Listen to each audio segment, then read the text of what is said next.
to the marvelous land of Oz.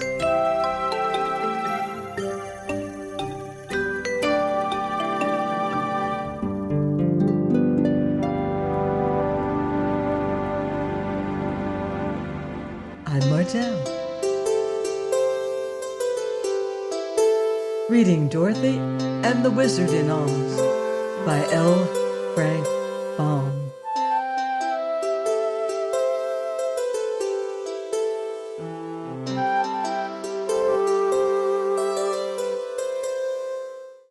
Chapter 20. Zeb returns to the ranch.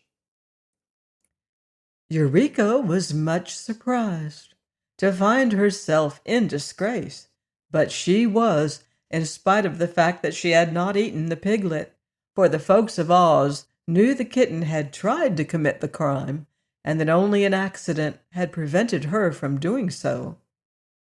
Therefore, even the hungry tiger preferred not to associate with her. Eureka was forbidden to wander around the palace and was made to stay in confinement in Dorothy's room. So she began to beg her mistress to send her to some other place where she could enjoy herself better. Dorothy herself was anxious to get home, so she promised Eureka they would not stay in the land of Oz much longer. The next evening after the trial, the little girl begged Ozma to allow her to look in the enchanted picture, and the princess readily consented.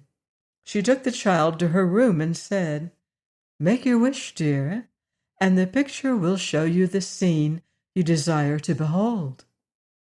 Then Dorothy found, with the aid of the enchanted picture, that Uncle Henry had returned to the farm in Kansas, and she also saw that both he and Aunt Em were dressed in mourning because they thought their little niece had been killed by the earthquake.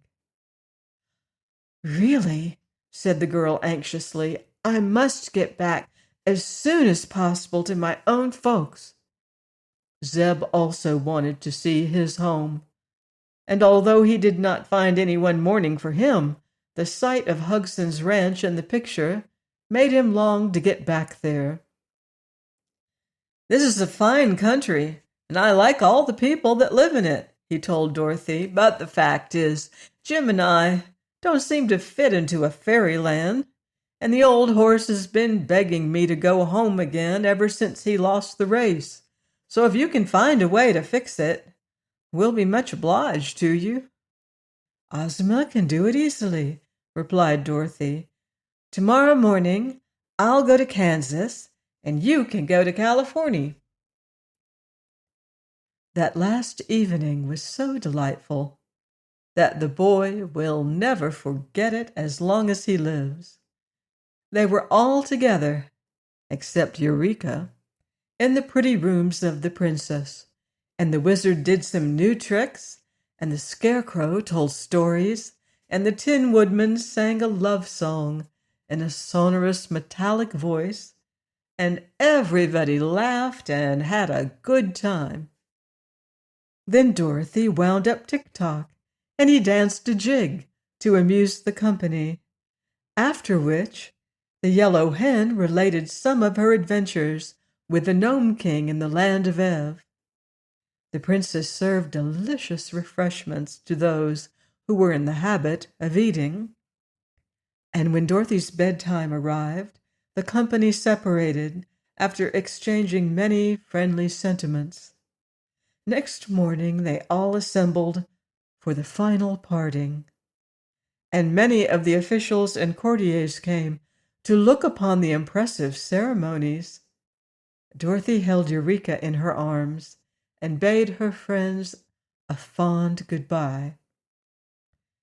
"You must come again sometime," said the little wizard, and she promised she would, if she found it possible to do so. "But Uncle Henry and Aunt Em need me to help them," she added, "so I can't ever be very long away from the farm in Kansas." Ozma wore the magic belt, and when she had kissed Dorothy farewell and had made her wish, the little girl and her kitten disappeared in a twinkling. "Where is she?" asked Zeb, rather bewildered by the suddenness of it.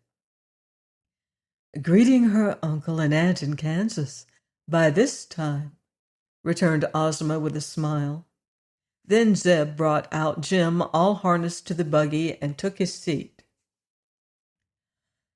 "I'm much obliged for all your kindness," said the boy, "and very grateful to you for saving my life and sending me home again after all the good times I've had. I think this is the loveliest country in the world, but not being fairies, Jim and I feel we ought to be where we belong, and that's the ranch. Goodbye, everybody." He gave a start and rubbed his eyes. Jim was trotting along the well-known road, shaking his ears and whisking his tail with a contented motion. Just ahead of them were the gates of Hugson's ranch, and Uncle Hugson now came out and stood with uplifted arms and wide-open mouth, staring in amazement. "Goodness gracious, it's Zeb! And Jim, too!" he exclaimed. "Where in the world have you been, my lad?"